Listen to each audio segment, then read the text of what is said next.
अगर प्रेम भक्ति से, निर्मल भक्ति से, चेतन भक्ति से अगर आप मालिक को पुकारो, आपकी अवस्था। लेकिन आपकी निर्मल भक्ति नहीं है, क्योंकि आपका खान पान गंदा हो गया, आपके भाव विचार गंदे हो गए, आपका क्रियाकर्म गंदा होगा, इसलिए कोई भक्ति आपने स्वीकार नहीं होगी। न जड़ भक्ति न चेतन भक्ति, दोनों भक्ति आपकी अधूरी रह गई। जड़ भक्ति का भी लाभ आपको नहीं मिला, जो आप पूजा पाठ तीर्थ व्रत दान होम जब गंगा स्नान करते हैं, जड़ भक्ति।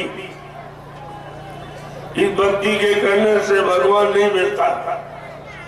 ये शरीर इंद्रियों से की जाती है तो शरीर इंद्रियों को लाभ मिलता, मान मिलेगा, सामान मिलेगा, सम्मान मिलेगा। अगर आत्मा से भजन करोगे तो भगवान मिलेगा। ये भगवान मिलने वाली, ये सामान मिलने वाली। जो आत्म भक्ति, जो गुरु के द्वारा रास्ता मिलता, किसी को गुरु भक्ति कहते, किसी को प्रेमा भक्ति कहते। जब आप इस भक्ति को समझ लोगे तो तुम्हारा सब काम बच जाएगा। लेकिन भक्ति बिना पाक साफ निर्मलता की नहीं होती। भक्ति के लिए विनम्रता, शीलता, सौम्यता, चरित्रता, निर्मलता, ये सब चाहिए। इसलिए आप जो भी भक्ति कर रहे हो, कोई लाभ आपको नहीं मिला। तुमने देवी देवता की पूजा की, कोई मिला? कोई देवी मिली, देवता मिला? उसने कुछ कहा आपने? जो आपने पेड़े बताए, चढ़ाए, उसने खाया, स्वीकार किया तुम्हारा? कुछ नहीं। तो तुम्हें सोचना चाहिए कि हमारे में कोई कमी है, हमारी कमाई में कोई खोट है, हमारे में कोई गंदगी है, आखिरकार हमारी पूजा क्यों नहीं स्वीकार की जाती? तो ये तो कभी आपने विचार किया नहीं। इतने लोग पूजा पाठ कर रहे हैं, सबसे पूछा गया भाई कितने साल हो गए आपको? कहते बहुत साल हो गए। कहा हमारा पिताजी करते थे, हम भी करते। तुमने पिताजी से पूछ लेते कि तुमने कितने साल भक्ति की, पूजा की, इस पूजा से कुछ मिला, तो वो बगैर बता देते तो तुम्हारा समय बच जाता, तुम्हारा समय, श्रम, पूंजी सब बच जाता। लेकिन न तुमने उनसे पूछा, न उन्होंने बताया, और ये सिलसिला बराबर चलता चला जा रहा। कोई किसी से नहीं पूछता है, अरे भाई तुमने कितने साल पूजा की, कितने साल गंगा नहाई, कितने साल व्रत लिया, आपको क्या मिला? तो आपने कभी पूछा नहीं, और न किसी ने आपको बताया। तो सब बेचारे उसी में फंसे, सब फंसे पड़े। उधर धर्म शास्त्र आपको सलाह दे रहा, बराबर कह रहे धर्म शास्त्र, ना हम बसानी वैकुंठे योगिना हृदय नचा मम भक्त्वा यत्र गांधी तत्र तिष्ठामि नारदा। भगवान कह रहे हे नारद जी, जहाँ तुम हमको खोजते मैं वहाँ रहता ही नहीं। न मैं कागज में बैठा, न पानी में बैठा, न पत्थर में बैठा, मैं तो आत्मा रूप तुम्हारे सबके शरीर के अंदर बैठा। आत्मा परमात्मा का अंश है, अंश रूप में मैं तुम्हारे सबके अंदर बैठा हूँ। लेकिन तुम अपने अंदर खोजने की बात न पूछते हो, न जानते हो। किसी महात्मा से पूछ लेते कि आत्मा हमारी अंदर बैठी है, हमारे अंदर बैठी, और हम ही नहीं देख पा रहे, हम ही नहीं जान पा रहे, हम ही नहीं मिल पा रहे, हम इसका लाभ नहीं उठा पा रहे, तो आपको पूछना चाहिए। आपने किसी महात्मा से पूछा? इसीलिए महात्माओं ने पहले ही कहा कि बिना गुरु के कोई मालिक को पा नहीं सकता। वो मिलाने वाला गुरु, और गुरु करना अपने आप प्राचीन काल से पद्धति चली आई। अब ये जैसा गुरु किया, जहाँ का गुरु किया, जिस जानकारी का किया, वो जानकारी आपको उसने दे दी। जैसे प्राइमरी का गुरु अलग है, जूनियर का अलग, इंटर का अलग, डिग्री का अलग, इसी तरह से ये गुरु तुम्हारे साथ कितने जोड़े गए? प्रथम गुरु पिता और माता, जो है रक्त बीज के दाता। दूसरे गुरु भई वो दाई, जो गर्भवास की मैल छुड़ाई। तीसरे गुरु नाम जो धारा, ले ले नाव जो गाँव पुकारा। चौथा गुरु जो शिक्षा दीना, तब संसारी मार्ग कीना। पांचवा गुरु जो दीक्षा दीना, राम नाम का सुमरन कीना। छठवां गुरु भरम सत्तारा, ओंकार से नाता जोड़ा। लेकिन सतवां सतगुरु और शब्द लखाया, और जहाँ का जीव तहाँ पहुँचाया। जय गुरुदेव। प्रेमियों, ये सतगुरु का काम। आज सौभाग्य से तुम्हें सतगुरु मिले, लेकिन आपने उनको पहचान नहीं पाया, अपना बना नहीं पाया, अपनी जीवात्मा का कल्याण नहीं करा पाया, अपने पाप कर्मों में माफी नहीं देना पाया, अपने तो कोई काम नहीं करता। फिर सतगुरु के आने का लाभ क्या? उनके आने का, तुमको उनके पास जाने का क्या लाभ?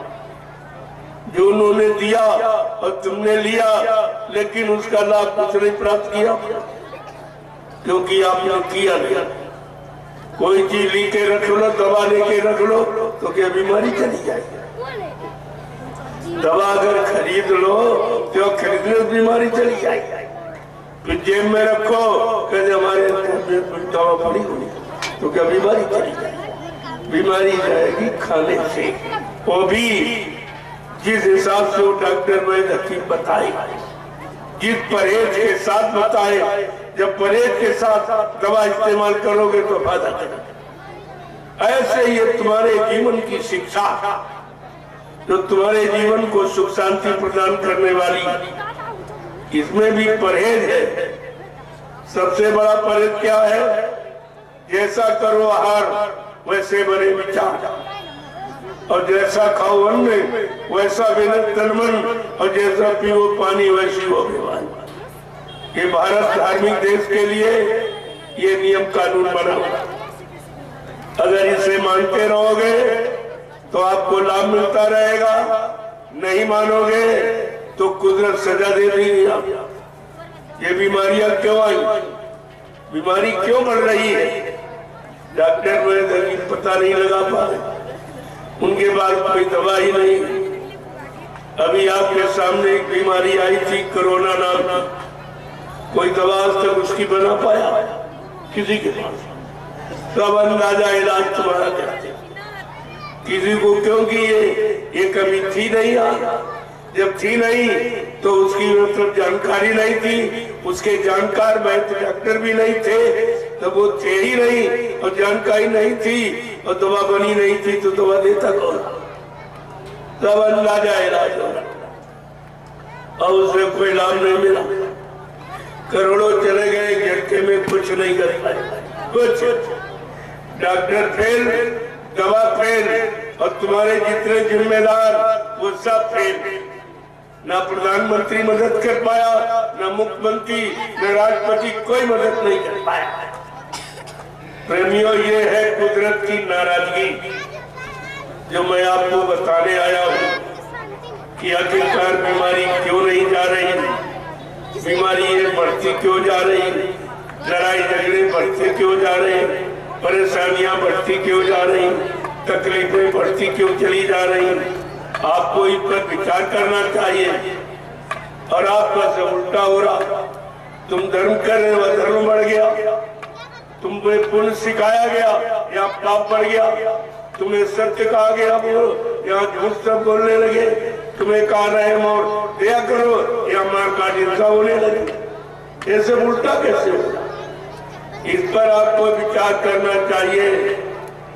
ये तुम्हारी व्यवस्था अब व्यवस्था में परिवर्तित क्यों हो रही, ये बिगड़ क्यों रही है, और दिनों दिन तबाही बढ़ी जा रही है।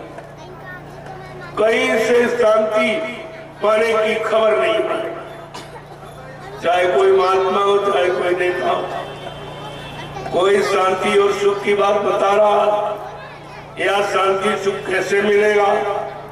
और आप पूरे दिन जो मेहनत करते हो केवल सुख शांति पाने के लिए, खेती करते हो, दुकान करते हो, दफ्तर करते हो, बिजली व्यापार मजदूरी करते हो, किसके लिए? कि सुख और शांति मिल जाए, कि आपको सुख शांति मिल पाई। मकान में सुख शांति मिली, रुपए पैसे में सुख शांति मिली, खेती दुकान धंधे बिजली व्यापार मजदूरी में सुख शांति मिली, पत्नी बाल बच्चों परिवार में सुख शांति मिली। यहाँ तो कहीं मिल नहीं पाई है, तो शांति है कहाँ? शांति संत महापुरुषों के कदमों, जब उनके पास जाओगे वो शांति के सुख के भंडार और आपको सब सुख शांति दे दे। इसीलिए आपने बाबा जी के वचनों का प्रचार किया था सभी सत्संगियों ने। तुमने पूरे हिंदुस्तान के लोगों को बताया है कि विश्व को सुख शांति जय गुरुदेव नाम से मिलेगी और विश्व को सच्ची सुख शांति बाबा जी से मिलेगी। अब तुम कह रहे हो बाबा जी मर गए तो विश्व को सुख शांति कौन दे?